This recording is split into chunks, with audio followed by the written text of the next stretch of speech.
Comprar uma casa é uma das maiores decisões financeiras na vida de qualquer um. Geralmente, um imóvel é o bem de maior valor que você adquire. Então, é importantíssimo que antes de assumir essa responsabilidade, você se pergunte: vale mesmo a pena? Você já deve ter visto um monte de gurus financeiros falando que não, sempre com aquela resposta pronta. Mas eu já adianto que nesse ponto eu penso diferente dos demais. Eu mesmo tenho imóvel próprio e vou te ajudar a ver se compensa comprar o seu também. Roda a vinheta, André.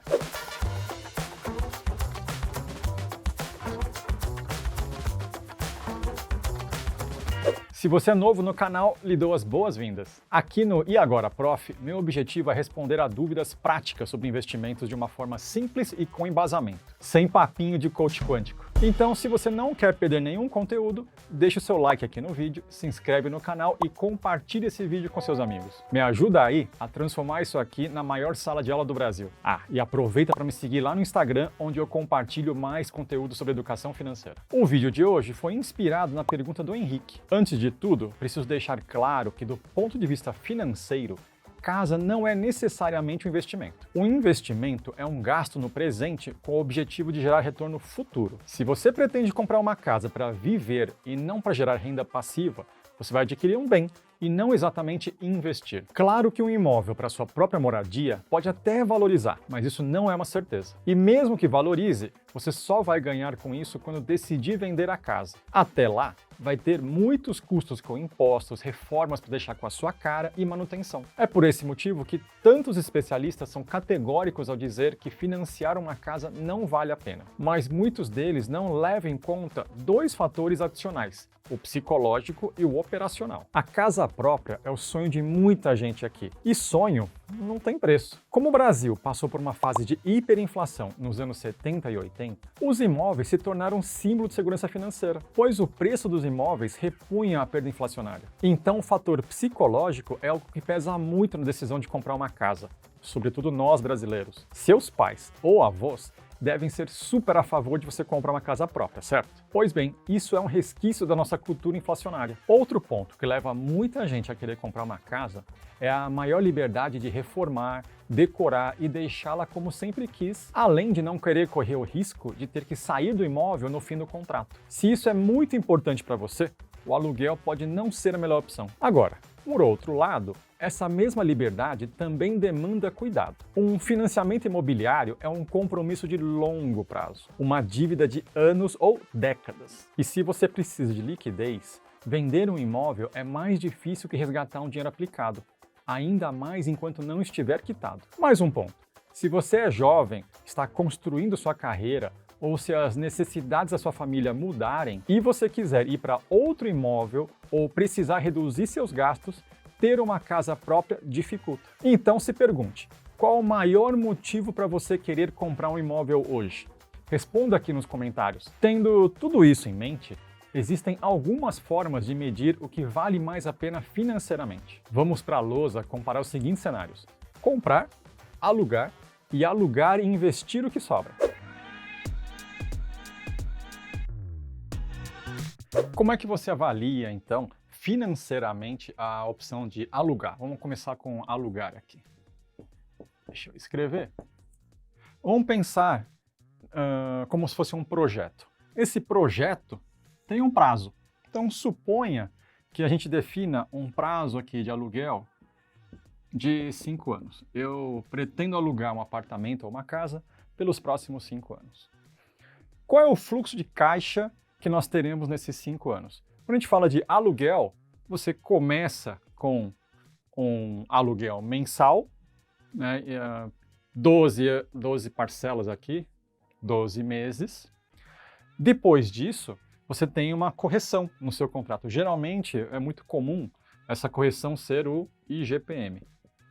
Então, você corrige pelo IGPM e paga mais 12 parcelas constantes com essa correção. E aí vai mais uma correção, 12 parcelas e assim sucessivamente. Esse fluxo de aluguel que é corrigido pelo IGPM, a valor presente, ele dá um valorzão, ele dá um negativão aqui, que seria a soma valor presente de toda essa galera aqui. Tá? Esse é o custo de você morar alugado nessa casa pelos próximos 5 anos, tá? Como é que a gente compara essa opção financeira com comprar? Deixa eu trocar a cor aqui para facilitar. Colocando agora a opção de comprar, olha o fluxo de caixa. Primeiro, a gente tem que definir o projeto com o mesmo prazo, tá? Então eu vou colocar aqui os mesmos 5 anos. Aliás, mas eu não sei se comprando eu vou querer morar só 5 ou mais 5. Para comparar financeiramente, a gente precisa definir sempre o mesmo prazo. Então aqui vamos supor que no 5º ano você tente vender ou lá na frente você decida novamente o que fazer, tá? Na opção de comprar, o que a gente tem de fluxo de caixa? A gente tem geralmente uma entrada. Essa entrada muito comum ser 20% do valor do imóvel, 20% do preço do imóvel, e depois você financia o resto. E aí você vai financiar e vai pagar os boletos de financiamento durante todo esse período, tá? E geralmente você faz um financiamento aqui por 15 anos, por exemplo, ok? Lá na frente, no final do projeto, você tem 2 fluxos. Você tem uma quitação do seu financiamento imobiliário. Ao mesmo tempo, você tem a venda do imóvel. Essa venda, que pode ser real ou hipotética, tem um valor positivo aqui, para contrabalancear esse negativo que é a entrada do financiamento, as parcelas do financiamento e também a quitação do financiamento.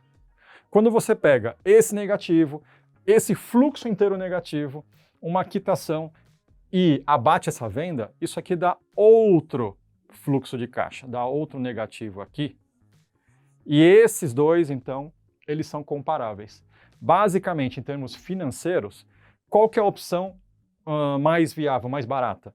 A que der o menor custo. Tá? Então, quando você somar todos os aluguéis, você somar todos esses fluxos positivos e negativos, o que der menos negativo, o que der mais barato, é a melhor opção. Putz, Lial, aqui no alugar, o valor do aluguel, ok. Estimativa de GPM, ok, eu consigo fazer. Aqui no comprar, a gente tem uma dificuldade que é definir o preço de venda. Né? Quanto vai valer o meu imóvel daqui a 5 anos? É um número difícil de ser chutado.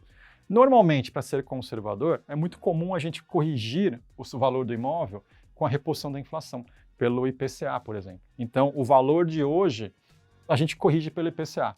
Ah, se é um bairro que está crescendo, é um imóvel que tende a valorizar, uma região que tá bombando, você pode até colocar mais que o IPCA. Mas normalmente a gente conservadoramente estima pelo IPCA.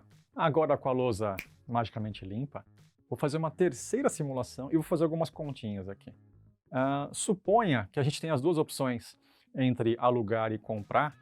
E o que aconteceria se você economizasse o dinheiro do financiamento imobiliário, né, pagasse o aluguel, com a diferença você investisse, você aplicasse, e em quanto tempo você poderia ficar aplicando com disciplina para comprar o seu apartamento próprio depois pagando à vista? Vamos fazer esse teste aqui, essa conta. Vamos supor um valor de apartamento, deixa eu escrever aqui, apartamento, valor dele 400 mil, ok? Suponha que, eu vou dar vários números aqui, que são estimativas muito chutadas, tá? Mas para a gente ter ideia de como a gente faz um cálculo desse, para depois você aplicar na sua situação, no seu contexto. Eu vou pegar um aluguel padrão, uma taxa de aluguel aqui de 0,5% ao mês. 0,5% sobre 400 mil, o valor do aluguel, então, mensal, de R$ 2.000. Vou supor constante, tá? Sem correção pelo IGPM, eu vou supor constante para facilitar a conta. Ok, Essa aqui é a opção de você ficar alugando esse apartamento indefinidamente. Você paga R$2.000 por mês. Vamos simular uma compra. Para eu comprar um apartamento desse, a compra, eu começo com uma entrada. A entrada, muito comum, de 20 ou mais por cento do valor do apartamento. Então, pelo menos 20%. Então, nesse caso aqui, 20%, R$80.000. Você precisa pagar de cara R$80.000. Além disso, o saldo restante, então, vai ser financiado. Então, o financiamento vai ser de R$320.000, tá? E vou supor uma taxa, um custo efetivo total, para facilitar a conta também, de 1% ao mês. Isso aqui é equivalente a 12,68% ao ano. Estou usando uma taxa de financiamento, um custo efetivo total de 1% para simplificar também. Fazendo parcelas constantes, 15 anos, vou usar um N aqui de 15 anos. Então, eu vou pagar 180, 15 anos, 180 meses, parcelas constantes desse financiamento, parcela. Se eu fizer essa conta aqui, não vou fazer na lousa agora, mas isso aqui dá um pagamento mensal de 4.591,07. Tá? Então, vai chegar um boleto do seu banco do financiamento imobiliário de 4.591,07 todo mês na sua casa pelos próximos 15 anos. Ok? Mas ao final dos 15 anos, a casa é sua. E aqui no aluguel, você paga R$2.000 para sempre e no final, quando você sair, a casa não é sua. Tá? Então aqui você tem a vantagem de ter o bem no final, mas você paga mais. Vamos fazer o seguinte, suponha que você então pague esse aluguel, tá? E não pague, economize nessa parcela, e essa diferença, vou usar uma outra cor aqui, essa diferença de 2.591,07, você invista todo mês.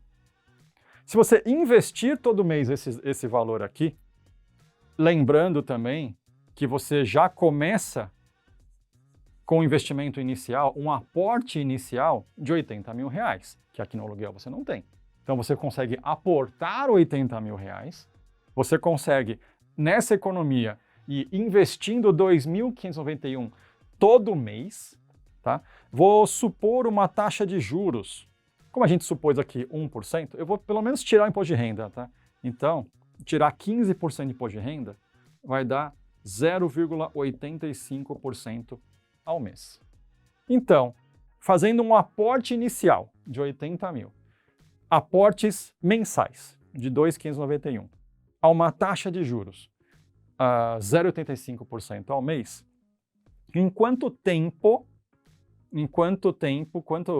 quantos períodos eu teria juntado R$400.000, tá? Ao fazer essa conta aqui, a gente usa no Excel a função número de períodos, onde você coloca a taxa de juros, 0,85, depois você coloca o investimento mensal, 2.591, então eu vou escrever aqui investimento mensal, você coloca o aporte inicial, esses 80.000 aqui, vou chamar de aporte inicial aqui, aporte inicial, e você coloca o quanto você quer juntar lá na frente. No nosso caso, R$400.000. Isso aqui, quando você faz no Excel, taxa de juros, investimentos mensais, aporte inicial e o quanto você quer juntar no futuro, esse número de períodos aqui vai dar 71,5 meses, que vai dar mais ou menos 6 anos. Ou seja, se você rigorosamente guardar essa diferença, ficar alugando e guardando a diferença, em 6 anos você consegue juntar com investimento próprio o dinheiro para você comprar à vista o seu apartamento de R$400.000. E aí você pode virar para mim, pô, Lial, nós está falando de 400, mas lá na frente, o apartamento de 400 não vale mais 400. Ela vai valorizar. Ela vai valer mais. Tudo bem, vamos fazer uma outra conta rápida. Ao invés de 400, vamos trocar agora aqui, vamos supor que ela valorizou 50% nesse período. Ela vai valer na frente 600 mil reais. Quando eu troco 400 mil por 600 mil, a resposta muda. A resposta não vai ser mais 71 meses. Ela vai dar, nesse caso, 101 meses, que vai dar em torno de 8 anos e meio. De qualquer forma, mesmo valorizando 50%, ainda assim, se você rigorosamente tiver essa disciplina, em 8 anos e meio você junta os 600 mil reais para conseguir comprar à vista seu apartamento também. Aqui tem muitas variáveis que eu não considerei, tá? IGPM, TR, tabela SAC, eu simplifiquei mesmo. Mas por um critério estritamente financeiro, se você for uma pessoa disciplinada e conseguir guardar o dinheiro, em geral, compensa mais alugar uma casa e investir a diferença do valor do financiamento. Com esse investimento recorrente, você poderá comprar a sua casa própria no futuro, 6 anos, 8 anos e meio depois, economizando juros de financiamento bancário. Ou deixar esse valor para você ter uma renda passiva, você decide. Agora, para os menos organizados ou mais indisciplinados com seu dinheiro, é comum eu recomendar a compra da casa própria, mesmo sendo financeiramente menos vantajoso. É tipo uma poupança forçada, um boleto que chega todo mês e você tem que se virar para pagar e geralmente você se vira. Ao final, você termina com o imóvel quitado, mesmo pagando juros. Pelo menos você vai ter um bem valioso no futuro e não corre o risco de gastar todo o dinheiro em besteira. E no meu caso, como fiz? Bom, eu tenho o meu apartamento próprio financiado. Vamos analisar a minha decisão pela ótica dos 3 fatores. Primeiro, o apartamento fica próximo da escola das minhas filhas, onde eu quero que elas estudem por um bom tempo. Ou seja, mesmo que eu troque de emprego, não vou querer me mudar nos próximos 12 anos. Segundo, eu não quero correr o risco de ter que me mudar porque o proprietário não quer renovar o contrato de aluguel. E por último, o fator financeiro. Eu não sei quanto meu apartamento vai valer em 12 anos, mas eu comprei em um bairro que estava e continua crescendo bastante e consegui um ótimo negócio no preço. Não paguei corretagem e tive vários outros benefícios por eu ter comprado com desconto para funcionário. Eu dei o meu contexto, mas o seu pode ser muito diferente do meu. Então, comprar ou alugar tem que ser analisado caso a caso. Pondere os fatores operacionais, psicológicos e financeiros, além de fazer uma autoavaliação se você é disciplinado bastante para investir de forma recorrente. Espero ter ajudado. Se você tem outra dúvida sobre investimentos, deixa aqui nos comentários. Vejo você na próxima aula e no meu perfil do Instagram, @profilial. Até!